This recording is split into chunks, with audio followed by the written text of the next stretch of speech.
Thank you. Thanks so much. We're going to move on to, we have so much to cover today. We're going to move on to our next panel. Frank Gaffney is going to lead our panel on China. Right. Frank Gaffney is founder and executive chairman of the Center for Security Policy. He hosts Secure Freedom Radio, an hour-long nationally syndicated program that airs every weeknight. His daily Secure Freedom Minute commentaries are heard on 400 stations coast to coast, and he's a featured contributor on Breitbart Radio and columnist for Breitbart.com. So join me in welcoming Frank Gaffney.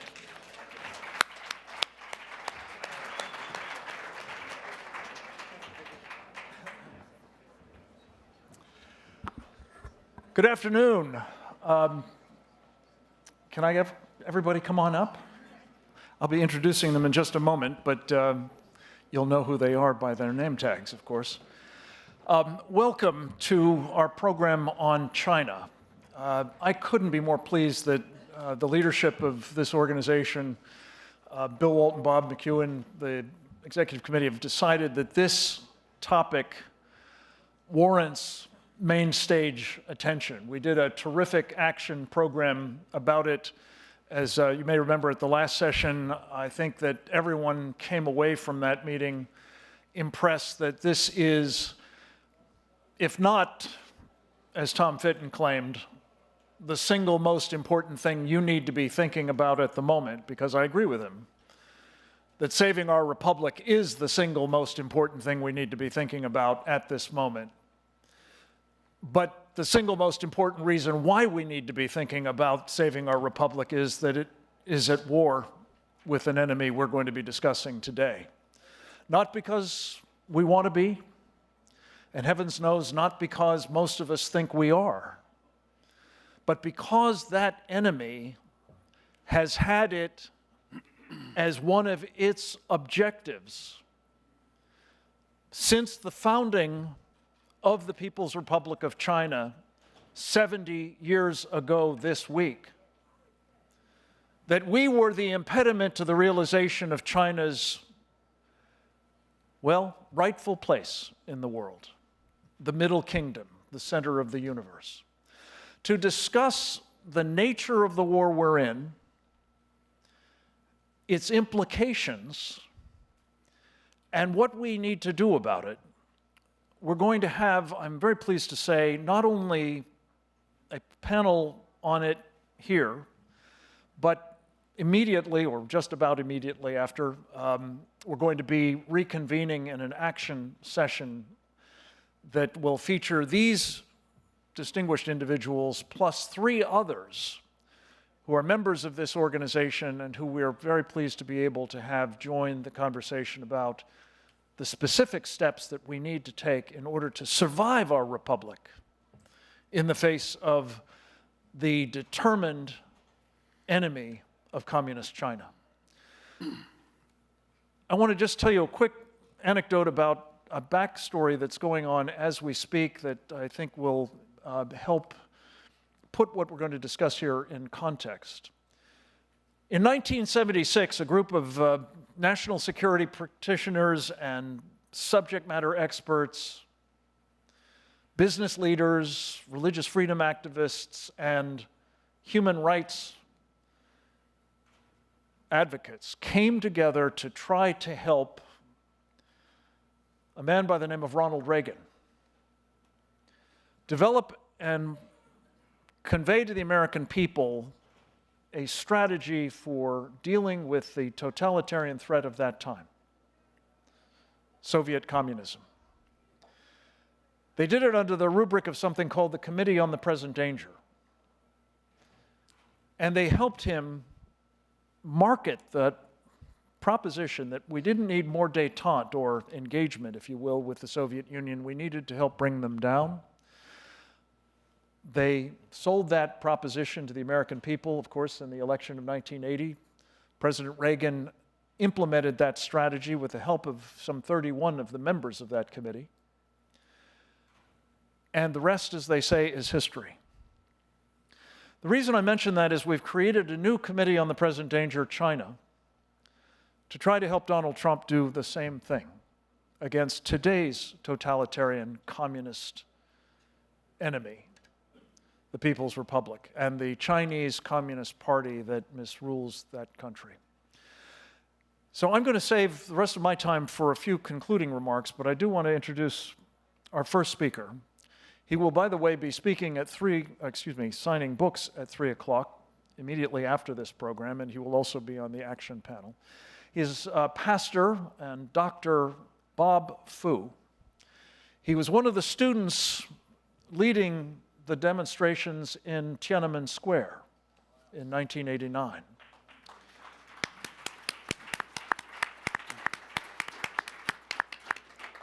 He went on to get a degree and then to, amazingly, teach English to Communist Party leaders, I'm told. He also became the leader of a house church in Beijing and was persecuted for that, in fact, imprisoned with his wife for 2 months by the Communist Chinese. He was able to flee, came to this country, got a PhD, developed a very important ministry called China Aid, about which I think he will speak in a moment.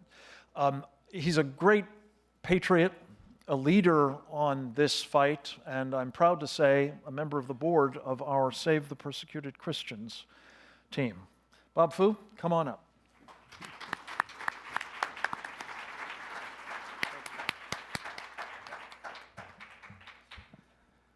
Good afternoon. Thank you, Frank, for your leadership for freedom, and thanks to the leadership of CNP for inviting me to be here this afternoon.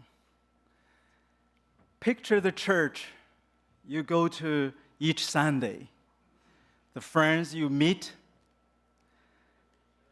the messages of hope you hear, the freedom you enjoy. Not just imagine that your church is relocated to China. And this Sunday, when you go to church, you find the bulldozers have moved in and torn the building down. China is bulldozing and bombing churches like yours. It's tearing down crosses and replacing them with the communist China flag. It's ripping out the 10 Commandments, replacing them with the thoughts of President Xi Jinping. And that government requires that every church must begin their worship on Sunday by rising to sing the communist national anthem as the act of worship.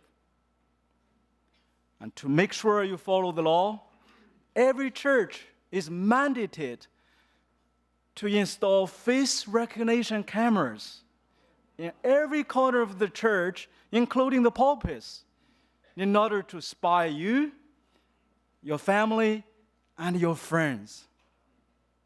It's checking that no one in your congregation brings anyone under 18 years old into your church building. That would be against the law. That law was tightened in 2018. Today, Christian schools are required the Christian children to sign a form to renounce their faith.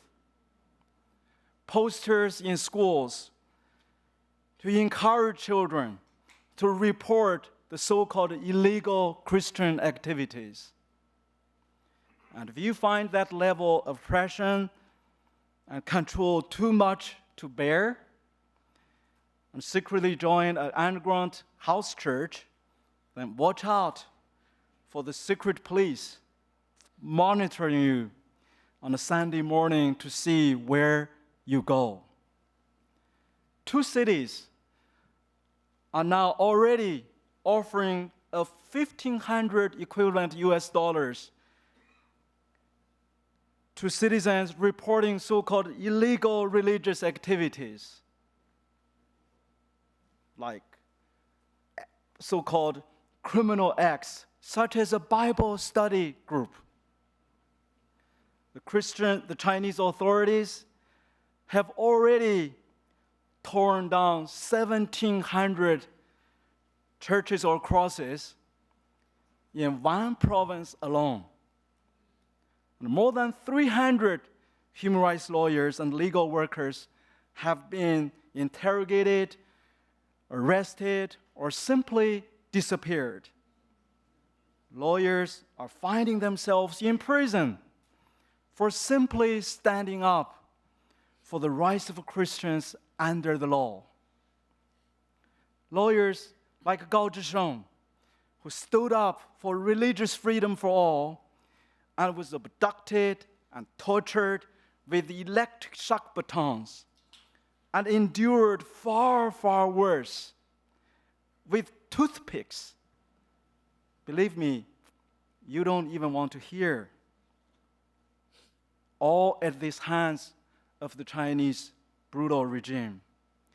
And when Gao was released, he courageously exposed the torture he and others endured, knowing that even worse would await for him if he did. And inevitably, Gao disappeared again 2 years ago. And nobody knows where he is now, dead or alive. Ladies and gentlemen, tell me, what kind of a country does this to its human rights lawyers? No wonder the citizens of Hong Kong, as Frank just mentioned, are so concerned that their freedom, that they are asking, they're taking to the streets rather than risk extradition to China to the so-called crimes. And China Aid, with documents, the persecution of Christians in China is the worst since the end of the Cultural Revolution. Today, there is a battle raging for hearts and minds, and it's not just out of sight, out of mind, halfway around the world. China is using US dollars to buy influence around the world. But influence can all too easily turn to intimidation. China is using our hard-earned US dollars spent on a seed of cheap Chinese products to get all the friends it can get to buy. These are so-called friends. They hope to turn a blind eye to its communist regime's human rights abuses. China knows that to control the narrative, they must control technology. And I'm not even going to talk about Huawei.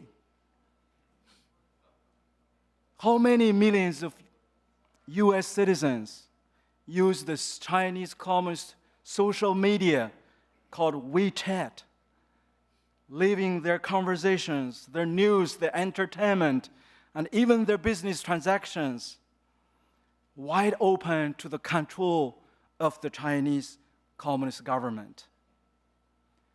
Wake up, America.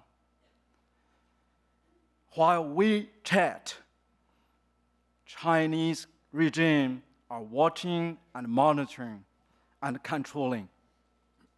Today, the Chinese government exercises vast control of Chinese language media across the United States. Their aim is to control the hearts and minds of Chinese-speaking US citizens. Their plan is to buy US citizens with US dollars. In North America today, there are over 1,600 Chinese churches. Many in their congregation have relatives back to China. Only 1 or 2 of these churches dare to host a prayer service for the persecuted church in China. The rest of them are totally silent because they are so afraid the brutal Chinese regime will threaten their family members. China is pouring money into the U.S. to buy influence and control. But we cannot let China buy our silence with our U.S. dollars. Because next, they will be wanting to buy our freedom. But China cannot buy our freedom. U.S. freedom is not for sale. Amen? Our founding fathers set out to find freedom from state control, the kind of state control being seen today and every day in China that denies freedom of religion or belief. I was there in Tiananmen Square calling for democracy and freedom. Across Beijing, tanks were already gathering in a matter of days. Those same tanks ruled over thousands of Chinese students. And they ruled over their hope for democracy. That was 30 years ago. Today, with the rest of the world, I'm watching to see what happens in Hong Kong, where the same freedom is at stake. Chinese Communist Party, we are watching you. So that there can be only one message to China, that for the U.S., freedom is like the air we breathe every minute, and that freedom is not for sale. Neither is the freedom of our friends around the world. We must and will continue to stand up for their freedom and ours in the force of this new colonialism from communist China. Does China pose a threat to our U.S. values, to the freedom of religion or belief? You bet it does. A little later, we're going to have a few basic steps to take for safeguard our values and our freedom. But it's not all bad news. Purdue University estimates there are now 100 to 130 million Christians in China, more Christians in China than the number of communist parties. By 2030, China is set to become the most Christianized nation on earth, with the largest number of evangelical Christians in the world. But the growing church is under attack. Chinese Christians need our help. That's what China Aid all about. We serve Chinese Christians with no any financial support from any governments. So finally, we'll talk about the threat from China already. But here's the promise and hope: a Christianized China, a friend to the U.S., a friend to the universal values we hold so dear. Let's help the Chinese church to fulfill that, what God has set them to do. Amen. Thank you.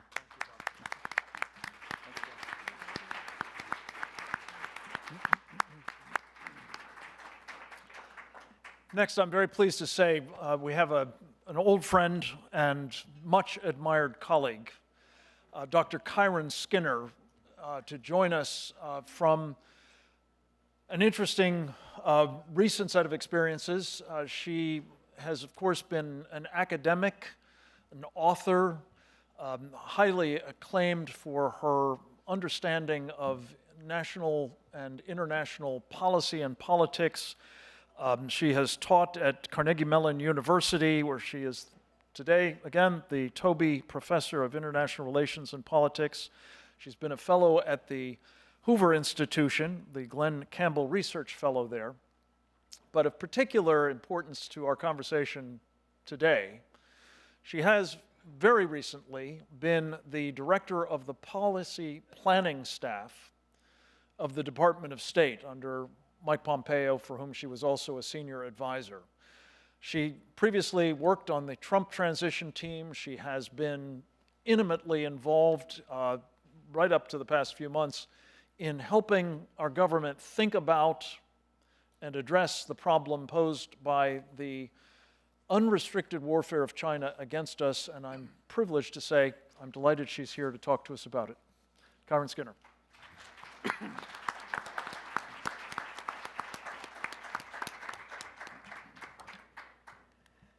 Thank you, Frank, and thank you also for the work that you've been doing that often isn't applauded over the years in defense of freedom and liberty. It's hard work. You often don't get rewarded for it, but you've done a great job, and all of you for being here, giving up the time that you're providing us with to talk about these issues. We need it so much coming out of government. I think my biggest takeaway is that track 2, what happens right outside of government, is so much more important than what goes on inside of government in the United States, because the bold ideas aren't going to happen in the Beltway, in the halls of government, but by people who are really committed to freedom. So this really is our time to work overtime. I thought the topic was, are we in a Cold War with China? I look at the program and it says, are we in a war with China? I hate it when people say that this is so much more of a difficult period than the Cold War, because as those of us who worked through those years, and you're not like my students, you were old enough to have lived through those years. For them, it's all history. But you know how hard those years were, and that it was not a given that the US would prevail against the Soviet Union. So it's to set up a false binary opposite. The Cold War versus now, I think, doesn't make sense. And in some ways, China's privileged by the work we did in that period, because they got to watch us very closely and see the tactics that we used to prevail over the Soviet Union, over Soviet communism, over repression. We didn't have that opportunity to quite observe them in the same way, because we were so busy trying to survive that period and pave a way for the freedoms that took place in the 1980s, the remarkable spread of democracy throughout Europe and in the Western Hemisphere. But here we are again, and there are some differences that I think we need to know about, and I'd like to talk about what happened then and where we are now, and give you some good news, because I think we need some good news to keep going. Let's think about the period of the Cold War. That period from 1945, it happened almost immediately after we prevailed in World War II. We found ourselves in a huge fight. What were the traits of the Cold War? And then what's different about the period that we're in now? The Cold War was never cold, and that's what many people forget. And some who served in Vietnam and in Korea know that it was a hot war all over the globe. It was a hot war that was different than World War II in the sense that the two superpowers, the United States and the Soviet Union, didn't always fight directly. They used proxies. But in the case of Vietnam and Korea, the US had remarkable loss of life without the victories that we expected. So the world really divided up in a bipolar way, with many nations choosing one side or another, and that was a defining feature, structural feature of the system. It was also a period in which there was intense ideological competition. But what was different about the ideological competition of that era, marking it off from what we're facing now, is that it was both a fight within the Western family of ideas, with Marxism being a Western ideology, and within the non-Western world, with the Soviet Union picking up tenets from the broad global East and South. It was also a period when the United States did not have a global economic competitor. The Soviet Union, as Reagan understood better than the intelligence agency, was a backwards economic country with nuclear weapons and a huge Red Army. Take the Red Army and the nuclear weapons out of the equation, and there really was no competition at all. There are many other features, but think about it for a moment. China's very different. This is the first time in our history that we have a sustained economic competitor as our main great power rival. That's also a military power. It doesn't have the nuclear arsenal that we have or that the Soviet Union had at its height, but it has a growing nuclear program that can threaten us. And it is an ideological fight that really is one that's not partly in the Western family. These are some of the main tenets, I think, that make it difficult for us. And to build on what Dr. Few just said, it's also one in which we aren't prepared for the human rights and religious competition. Against the Soviet Union, we had the Helsinki process of 1975, and Basket 3 allowed us actually to undermine the Soviets, that basket of human rights issues that we could use against the Soviets. We have no such regime against China that's recognized by both sides or by the international community. This is a very different fight. Again, one that we've never had in our history, an economic, military, ideological, human rights, and religious competitor. And then also one that has not so much an interest in global domination the way the Soviets did, or at least in their express doctrine they did, but one that's interested in a massive global footprint, moving quickly, that seeks to level our power.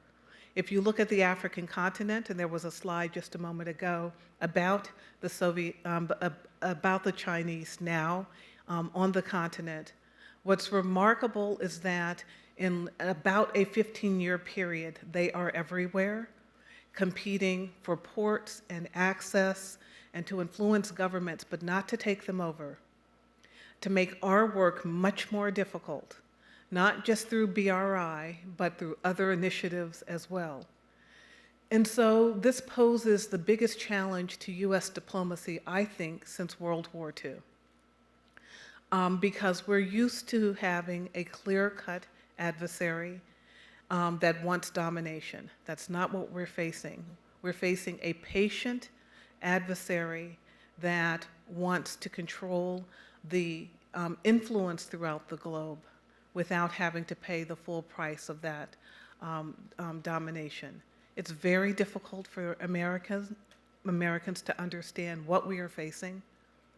More importantly, until Donald Trump's presidency, there was almost no consensus that China was even a threat. So we're about 2 years or less into a growing national consensus that China is a threat. But that's about all that we have. And so Frank asked me to speak from my recent government experience, and this is what I can say. While we have come to understand, largely through Trump's insistence on fighting China on trade issues, that there is a China problem, that's about all we've done. The trade deficit with China, import imbalances are examples of not China as a major problem. They're really symptoms of the larger China challenge to us. The larger China challenge to the West and to the United States, I don't think has been taken fully on by the US government. It's not due to the president, but it's due to some features of our government. I was reminded by Kurt Campbell, who was the Assistant Secretary for Hillary Clinton and really a top China specialist, that China policy is almost always run out of the White House. But this is a period in which we need a whole of government response. The pace of US foreign policy, the demands on the NSC and the president are such that We need everyone in supporting the White House, but not having necessarily the whole deal run through the White House. That's where we are. Just earlier this year, we finally got an assistant secretary for East Asia and the Pacific, Senate confirmed, the first time in the Trump presidency. We still don't have a Senate confirmed assistant secretary for South and Central Asia. We now don't have a Senate confirmed assistant secretary for the Western Hemisphere, where China has a major presence. It goes on and on and on. Key ambassadorial posts, including in Asia, go unfilled and probably won't be filled before the end of President Trump's first term. Some of this, I think, is by design by those who oppose the president, both within the bureaucracy and in the halls of Congress. If we don't fix the bureaucratic battle and the internal problems in the US government, we can have forums like this all we want, and we can work very hard on track 2, defining the space and what needs to be done, and that has to happen, but we won't win. And that's what the Chinese are counting on. As much dissension within our government, within our policy space, and among Americans in and outside of government, that we ultimately don't get a China policy. So we don't have a China policy overall for the bigger threat, which is not just about trade. Trade is a symptom of the larger China problem, which is a geopolitical competition that we've never seen before, that we've never had to organize our government for. But there is some good news. China in this period is different than the old Soviet Union. It will be a technology competitor of which the Soviet Union was never able to finally be. But we're also better in the technology arena. I hear so many colleagues talk about AI and how concerned they are about the Chinese competition in that space, but we all know that algorithms are defined fully by how creative you can be. And you need freedom to be creative in the end. And that's the story of Silicon Valley. So I think there are areas in which we will absolutely prevail. But it means that we've got to support this administration in building our government's capability for a China policy that looks different than anything that we have ever done. I'm trying to stay on time here. I have a lot more to say, and I'll say a little bit more. I think the biggest challenge for us in developing a China policy is to figure out how to credibly deal with the human rights challenge. How to mobilize the world to understand that what's happening to the Uyghurs, what's happening to repressed religious minorities, who are actually majorities. How can we mobilize the international system to their support? And that goes to, again, making those in the White House, those financial friends of ours, understand that our China problem is huge beyond trade. The financial people around the president do have an argument, but I think there's a bigger argument that will make trade look a lot less. I think I'll stop there. Thank you so much. Thank you. Did I stay within time?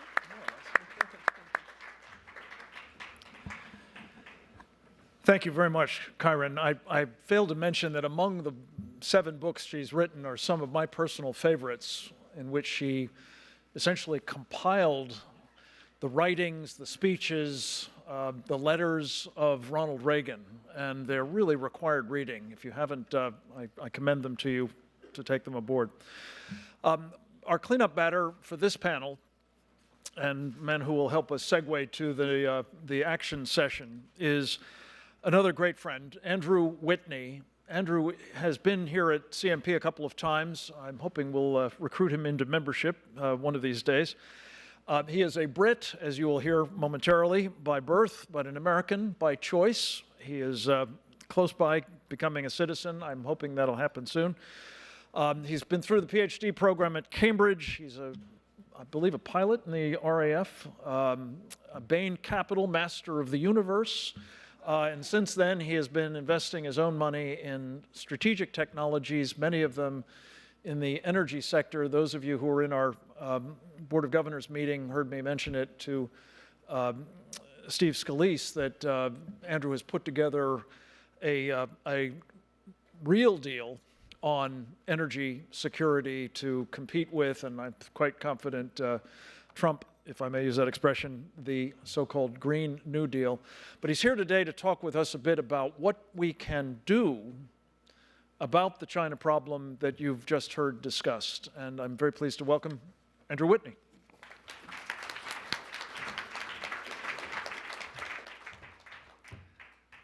Hello, everyone. Hopefully you can hear me. Okay, good.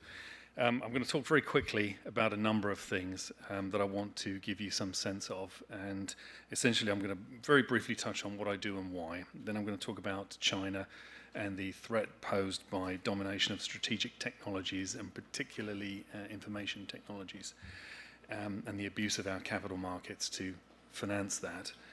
I'm also going to talk a little bit about energy and information. And how do we find ourselves in this predicament that we're in at the moment? And then finally, we're going to get onto solutions and what to do about it, because it's not all doom and gloom.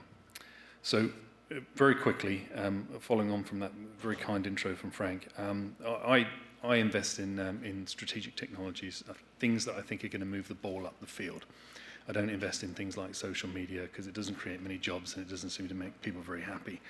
So I invest in things like materials and energy and clean tech and things like that. My motivation's very, very straightforward. I'm a vehement anti-Marxist. I come from a country ruined by socialism. I just call it what it is, which is Marxism. I've seen the playbook before.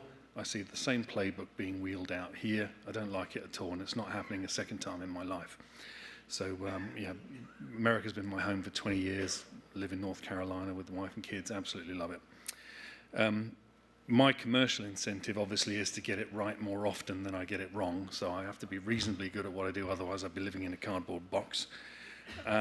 So what I want to talk about now is China and the threat posed by domination of certain strategic technologies, particularly information technologies.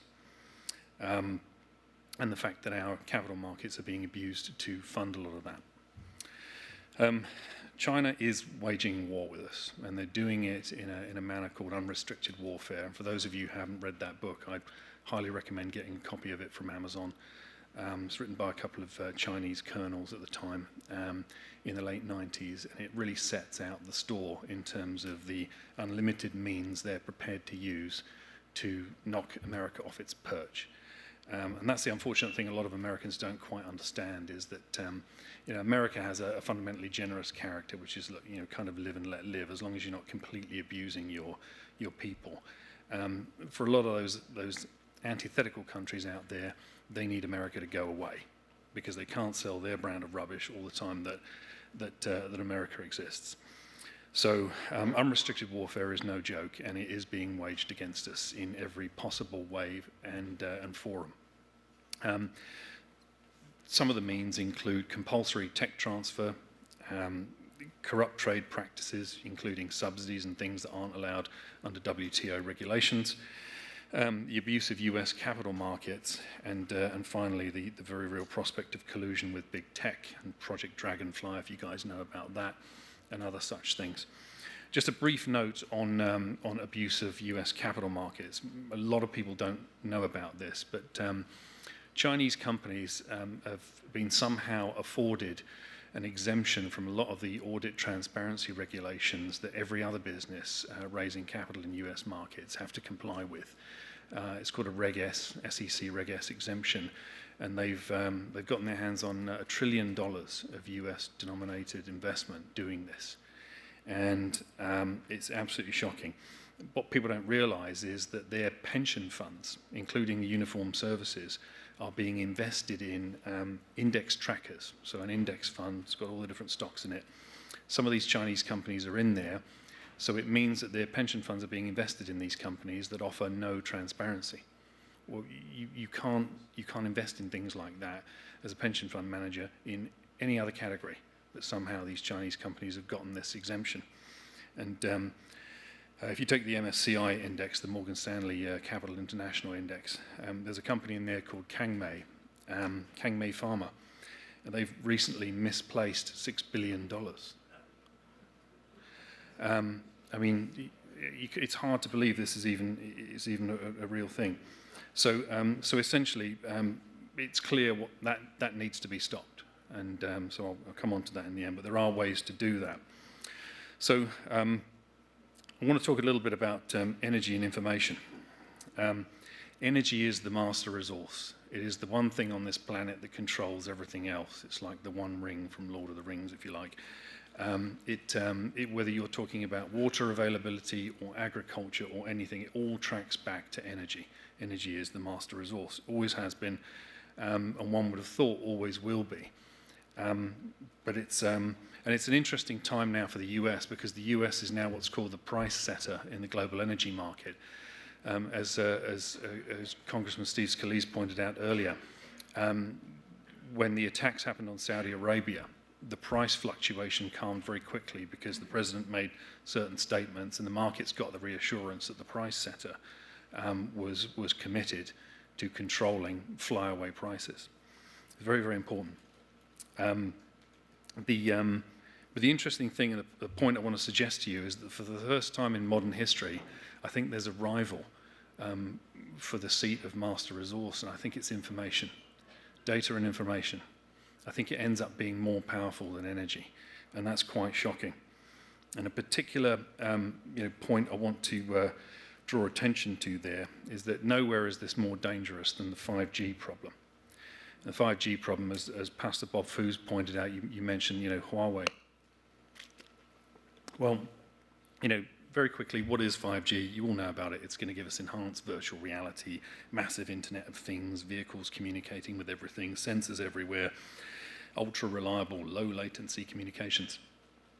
You can do a lot with this, but the problem is you can do a lot of terrible things with it as well, and China knows this.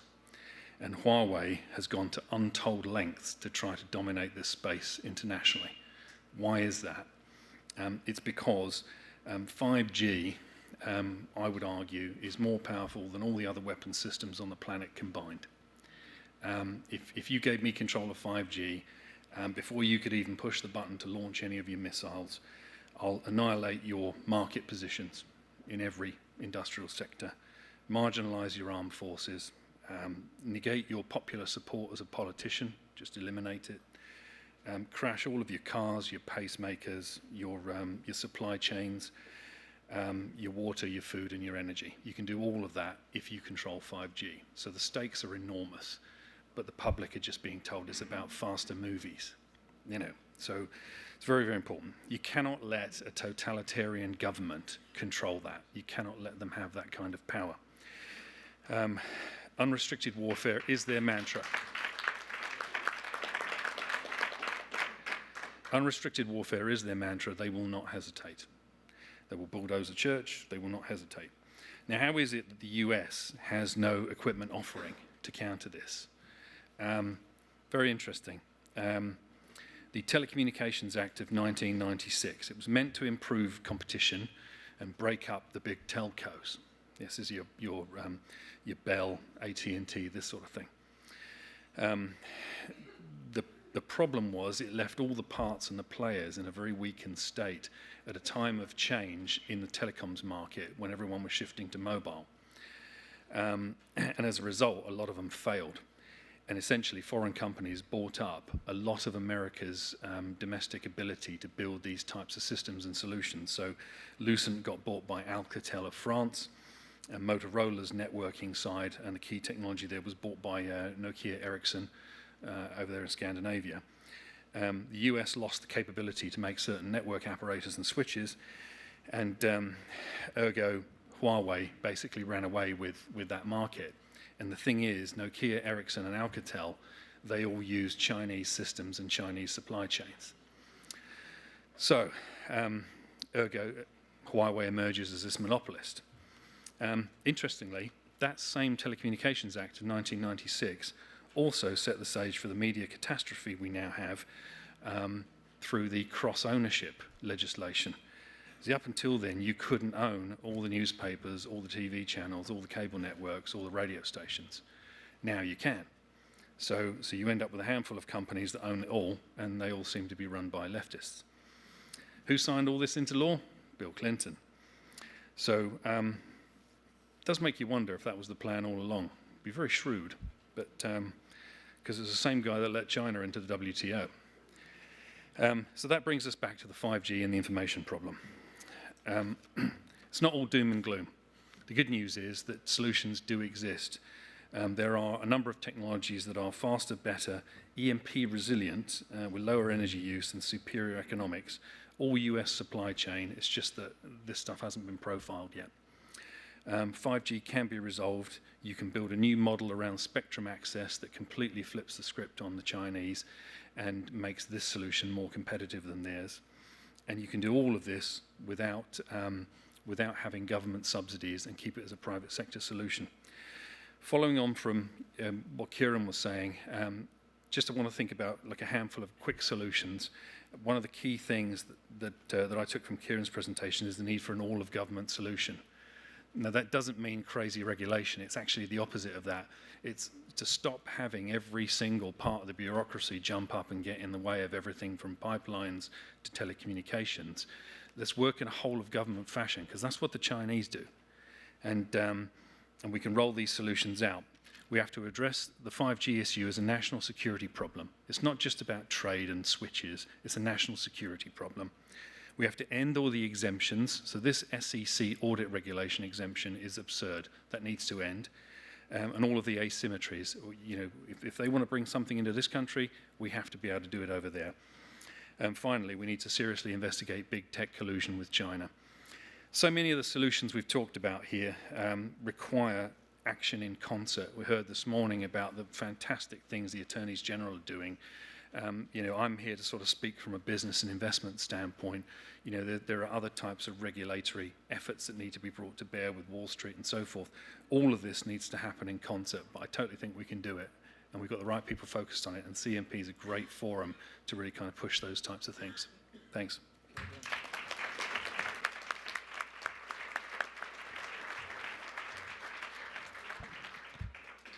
Okay, just a quick comment in conclusion.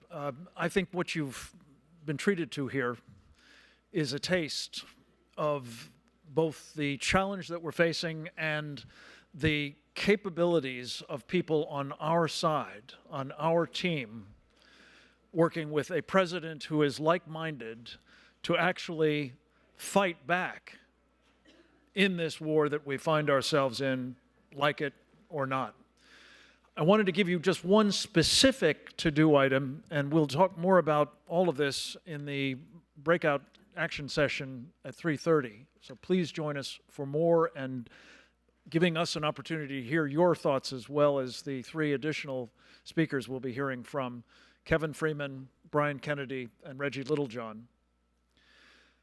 The immediate challenge is by the 21st of October, we need to change the calculation of a federal board that none of us have ever heard of, that it's a good idea for the military and civilian government employees' pension funds to follow what Andrew talked a moment ago, of having as much as 20% of their retirement portfolios invested in Chinese companies tied to the Chinese Communist Party.